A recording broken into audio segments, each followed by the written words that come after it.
जय हिंद साथियों। बहुत सी भ्रांतियां ग्रहों के बारे में फैली हुई हैं।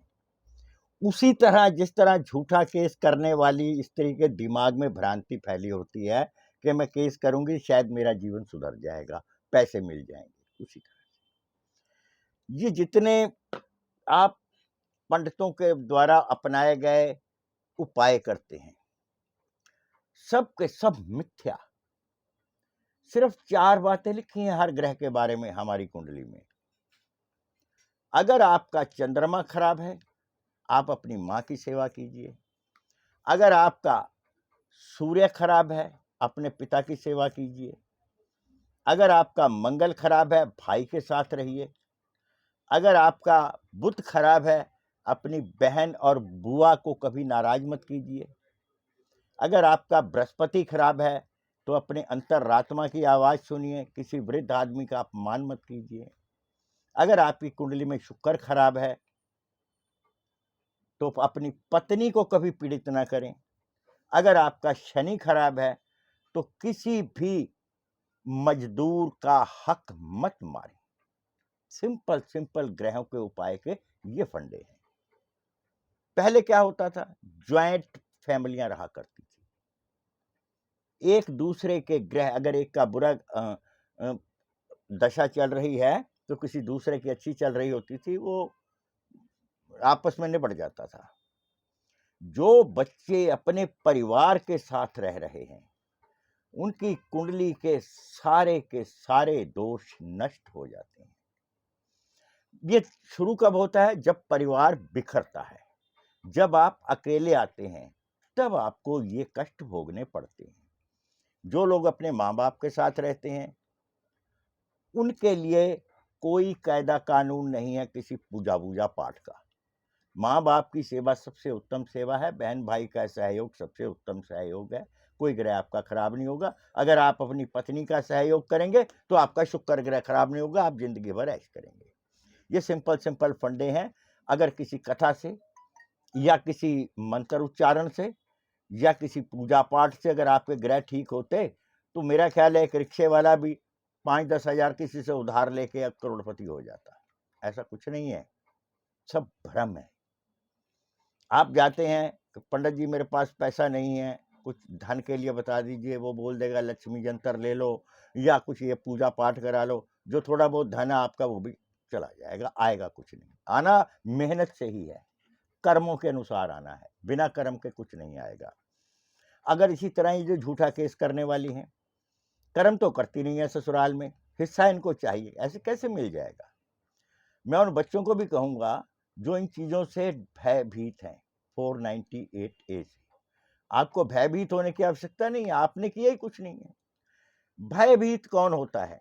जिसकी कुंडली में सूर्य कमजोर होता है या कुंडली के 6ठे भाव में कमजोर ग्रह बैठा होता है, वो इन केसों से पीड़ित होता है। उसको डर लगता है क्योंकि सूर्य हार्ट का कारक है। जब आपको ऐसी स्थिति आए, आप सूर्य ग्रह को मजबूत कीजिए। आपके पास पैसा नहीं है, कोई बात नहीं, आप अपने पिता का दामन थाम के रखिए, आपका हृदय मजबूत रहेगा। पिता कड़वा जरूर है क्योंकि सूर्य आग का गोला है, माता चंद्रमा है, वो शीतलता है, दुआएं देती है आपको।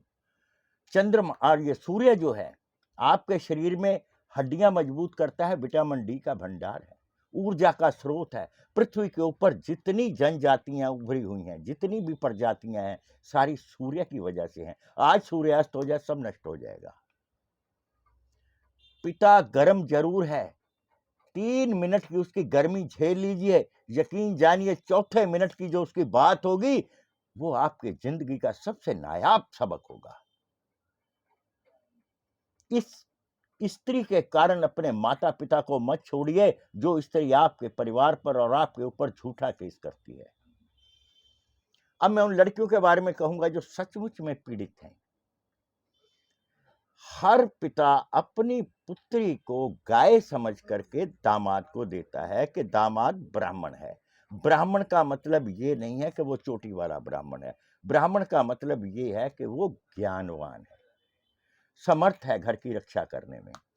अगर गलती से किसी राक्षस के साथ अपनी गाय वो दे देता है, यानी अपनी बेटी किसी बुरे चरित्र वाले इंसान को दे देता है, तो उस पिता का फर्ज बनता है कि अपनी बेटी की उससे सुरक्षा करे, उसके लिए लाभ मत मांगे, 10 लाख दे दो, 5 लाख दे दो। एक ही काम बनता है कि अपनी बेटी की सुरक्षा, चुपचाप अपने घर ले आए, डाइवोर्स ले और जान छुड़ाए।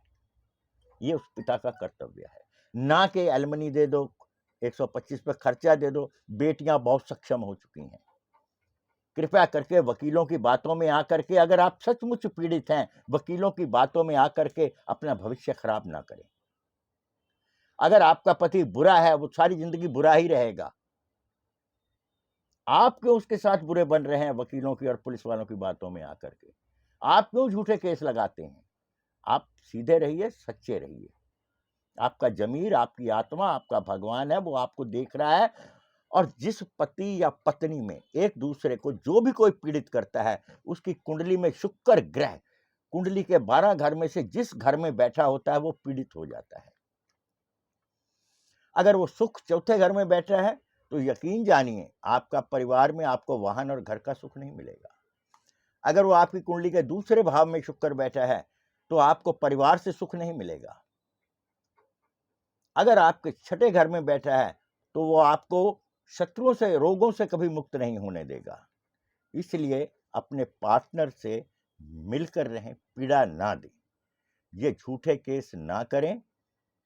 मैं आज खैर ज़्यादा लंबी वीडियो नहीं बनाऊंगा, वो बहुत लंबी हो जाती है। मैं हर वीडियो में आने वाले समय में ये बताता रहूंगा, परिवार क्यों टूटते हैं, कुंडली के 7वें भाव की वजह से। उसको ठीक किया जा सकता है, डराया नहीं जा सकता कोर्ट में ले जाकर के या थाने में। ये मैं अपने परसों के वीडियो में जरूर बताऊंगा। जय हिंद।